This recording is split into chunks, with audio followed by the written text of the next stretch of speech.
Everyone, HSC English গ্রামারের সবচেয়ে important part হচ্ছে গিয়ে কন্ডিশনাল সেন্টেন্স সম্পর্কে পুরোপুরি আইডিয়া জেনারেট করা।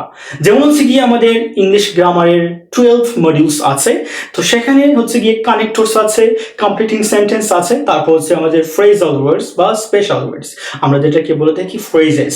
এই তিনটা মডিউলে কিন্তু কন্ডিশনাল সেন্টেন্সের অ্যাপ্লিকেশন প্রায় দেখা যায়। সো আমাদের এই তিনটা গ্রামারের মধ্যে কিন্তু অনেক ধরনের কনফিউশন কাজ করে। দ্য কন্ডিশনাল সেন্টেন্স নিয়ে আমি লাস্ট একটি ভিডিও আপলোড করে ফেলেছি, এটা আপনারা যারা দেখেন নাই অবশ্যই দেখে আসবেন। আজকে আমরা যেটা নিয়ে কাজ করবো সেটা হচ্ছে second conditional sentence. Second conditional sentence আমরা কিভাবে বুঝবো? সেকেন্ড কন্ডিশনাল সেন্টেন্সের সাইন বা স্ট্রাকচার কিরকম হতে পারে? ইফ যুক্ত সেন্টেন্স যদি সিম্পল পাস্ট টেন্স হয়, আমি কি বলেছিলাম যে আগের ক্লাসে ইফ যুক্ত সেন্টেন্স যদি সিম্পল প্রেজেন্ট টেন্স হয় তাহলে সেটি হচ্ছে গিয়ে ফার্স্ট কন্ডিশনাল সেন্টেন্স, আর ইফ যুক্ত সেন্টেন্স যদি সিম্পল পাস্ট টেন্স হয় তাহলে সেটা হচ্ছে গিয়ে আমাদের সেকেন্ড কন্ডিশনাল সেন্টেন্স। তাহলে আমাদের পরের যে অংশ আছে বা সেন্টেন্সের যে পরের যে অংশ আছে সেটার ডিফারেন্স কোথায়? ফার্স্ট কন্ডিশনাল সেন্টেন্সে আমরা জানি যে ইফ যুক্ত যে সেন্টেন্স আছে সেটার পরের অংশ হচ্ছে গিয়ে সাবজেক্টের পর আমরা উইল, ক্যান, মে এগুলোর পর ভার্বের V1 দিয়ে খুব সুন্দর করে সেন্টেন্স মেক করতে পারি।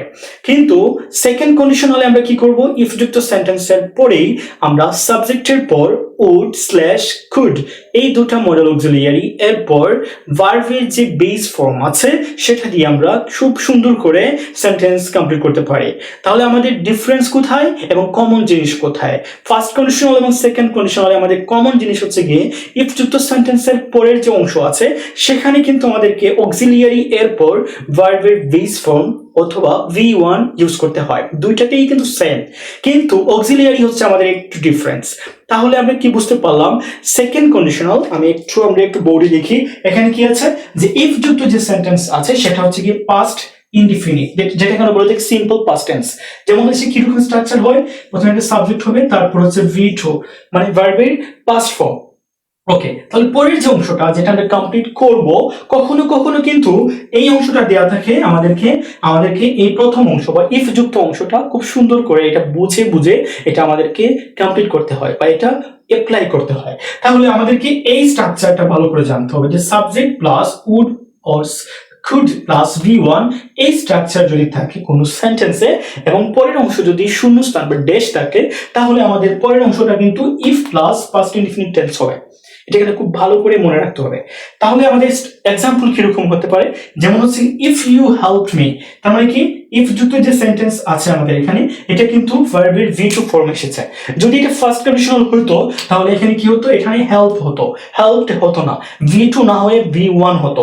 যেহেতু এটা সেকেন্ড কন্ডিশনাল আমরা পড়তেছি আজকে, তাহলে এটা বুঝতে হবে যে এটা হচ্ছে কি V2 হবে। তাহলে পরের অংশ কিরকম হতে পারে?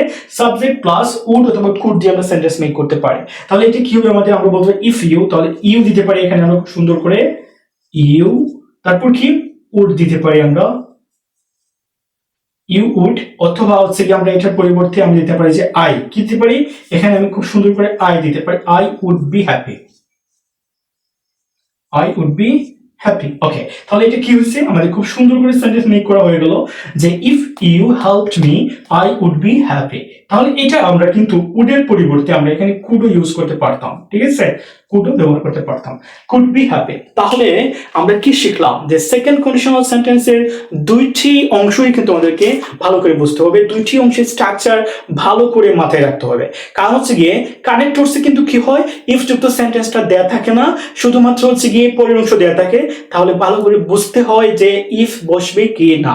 ফ্রেজেস বা ফ্রেজাল ওয়ার্ডসে অনেক সুন্দরভাবে কিন্তু এরকম এই কন্ডিশনাল সেন্টেন্সের আমাদের স্ট্রাকচারগুলো অ্যাপ্লাই করা হয়ে থাকে। But most of the time আমরা যেটা কন্ডিশনাল সেন্টেন্স দিয়ে আমরা যে কাজটা করি গ্রামারে সেটা হচ্ছে গিয়ে কমপ্লিটিং সেন্টেন্স। কমপ্লিটিং সেন্টেন্সে কিন্তু কন্ডিশনাল সেন্টেন্স দিয়ে বেশিরভাগ সময় কিন্তু আমাদের ইনকমপ্লিট সেন্টেন্সগুলো এসে থাকে। সো আমাদেরকে খুব ভালো করে সেকেন্ড কন্ডিশনাল সেন্টেন্সটা মাথায় রাখতে হবে এবং এই দুটা স্ট্রাকচার, দুইটা অংশের স্ট্রাকচার ভালো করে খাতায় আমরা টেবিলের মধ্যে কিন্তু মেক করতে হবে। নতুন নতুন ক্রিয়েটিভ সেন্টেন্সগুলো আমরা কিন্তু তৈরি করব, ঠিক আছে? অনেক নতুন নতুন সেন্টেন্স যখন আমরা ক্রিয়েট করব তখন আমাদের আর কোনো ধরনের এক্সাম্পলের সমস্যা হবে না। See you next video. আল্লাহ হাফিজ।